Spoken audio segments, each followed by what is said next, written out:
Try to measure a circle. The diameter and radius are easy. They're just straight lines you can measure with a ruler. But to get the circumference, you'd need measuring tape or a piece of string, unless there was a better way. Now, it's obvious that a circle's circumference would get smaller or larger along with its diameter, but the relationship goes further than that. In fact, the ratio between the two, the circumference divided by the diameter, will always be the same number, no matter how big or small the circle gets. Este número tiene diversas aplicaciones dentro de la matemática. Por medio de él podemos expresar el área de una superficie redonda, hallar volúmenes de sólidos cuya base sea circular como en el caso de un cilindro. Solo necesitamos el diámetro, la altura y por supuesto el número pi. Historians aren't sure when or how this number was first discovered, but it's been known in some form for almost 4,000 years. El desarrollo de pi a través de la historia data desde los años 2000 a.C. En Babilonia lo habían calculado en 3.125, mientras que para los egipcios el número pi era 3.16049. Incluso en un pasaje de la Biblia aparece el número pi. En el libro de Reyes del Antiguo Testamento, en el capítulo 7, versículo 23, aparece lo siguiente. Él hizo además el mar de metal fundido y tenía forma circular, que medía 5 metros de diámetro, su altura era de 2,5 metros, y una cuerda de 15 metros medía su circunferencia. Este relato corresponde al rey Hiram de Fenicia, quien construyó una pileta perfectamente redonda en el templo de Jerusalén. Haciendo los cálculos podemos observar que si la circunferencia medía 15 metros y su diámetro era de 5 metros, el número pi que representa la relación entre estas dos magnitudes sería exactamente 3, lo cual actualmente sabemos que es un valor muy alejado de la cifra real. Por otra parte, durante la hegemonía del Imperio Romano se acostumbró a usar el número pi solo con 2 decimales, ya que por cuestiones prácticas de cálculos estos 2 decimales eran más que suficientes. Posteriormente, Arquímedes buscó con más precisión el número pi por medio de polígonos. La clave en calcularlo de esta manera es que los polígonos tienen segmentos por lados, por lo tanto el perímetro de un polígono es más sencillo de calcular que el de un círculo, y a medida que los polígonos tienen más lados, más se asemejan a una circunferencia. Tanto es así que en la antigüedad se tenía la creencia que un círculo era un polígono con infinitos lados.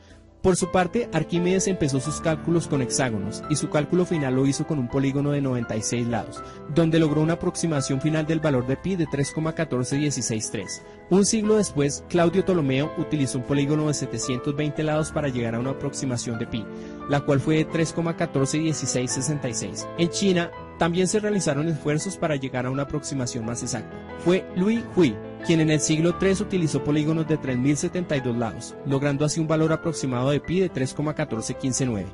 Y Su Shunxi hacia el siglo V propuso 2 aproximaciones diferentes de pi. La primera de ellas fue 3,1415926, a la que llamó valor por defecto, y la segunda fue 3,1415927, a la que llamó valor por exceso.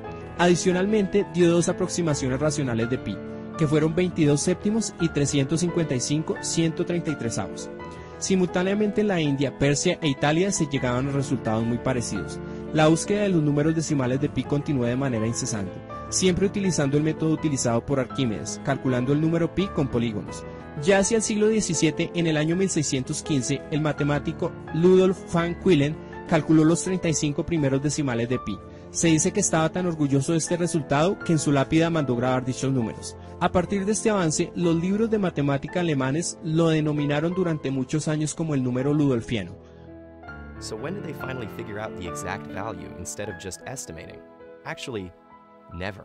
Luego, hacia el año 1761, el matemático Johann Lambert demostraría que el número pi es un número irracional infinito, lo que significa que este número no puede ser expresado como una fracción, como lo habían propuesto anteriormente Su Shunxi, y además que sus números decimales no siguen ningún patrón establecido. Ya hacia el siglo XIX, el matemático alemán Ferdinand Lindemann demostró este hecho, razón por la cual a partir de este momento se ha tratado de buscar la mayor cantidad de cifras decimales posibles. Y aunque para propósitos prácticos de cálculo es intrascendente utilizar más de 6 cifras decimales de este famoso número, la carrera por encontrar más y más números decimales no termina. Hacia el año 1841, William Rutherford llegó a calcular los 208 primeros decimales, y hacia 1874 logró llegar a los 440 primeros decimales. Sin embargo, fue el matemático William Shanks quien dedicó 20 años de su vida al cálculo de los números decimales del número pi, llegando a calcular los primeros 707 decimales al finalizar 1874. Sin embargo, por infortunio, el decimal 528 era incorrecto, y por consiguiente todos los que le sucedían a este también eran incorrectos. Shanks fue el último matemático en lograr tal cantidad de decimales de manera manual, ya que posteriormente los cálculos se hicieron con ayuda de calculadoras y computadores. Con la aparición de las computadoras, el cálculo de los decimales del número pi se hizo más sencillo y rutinario. Tanto es así que la eficacia de un ordenador se mide con la relación tiempo sobre cantidad de cifras exactas de pi que pueda calcular. En 1949, una computadora ENIAC calculó 2037 decimales en 70 horas. Ya hacia 1959, un ordenador IBM 704 logró calcular 16.167 decimales. En 1973, un ordenador CDC 7600 superó el millón de números decimales de pi. En el 2004, un ordenador Hitachi trabajó 500 horas para calcular 1 billón de decimales. Ya para el año 2011, el japonés Kondo impuso una nueva marca calculando los primeros 10 billones de decimales del número pi. And what are these scientific uses? Well, just about any calculations involving circles, from the volume of a can of soda to the orbits of satellites. And it's not just circles either. Because it's also useful in studying curves, pi helps us understand periodic or oscillating systems like clocks, electromagnetic waves, and even music.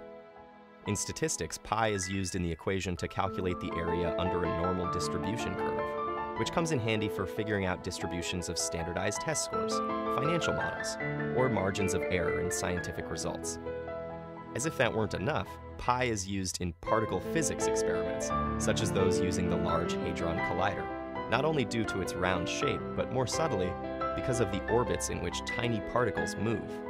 Scientists have even used pi to prove the elusive notion that light functions as both a particle and an electromagnetic wave, and perhaps most impressively, to calculate the density of our entire universe, which, by the way, still has infinitely less stuff in it than the total number of digits in pi.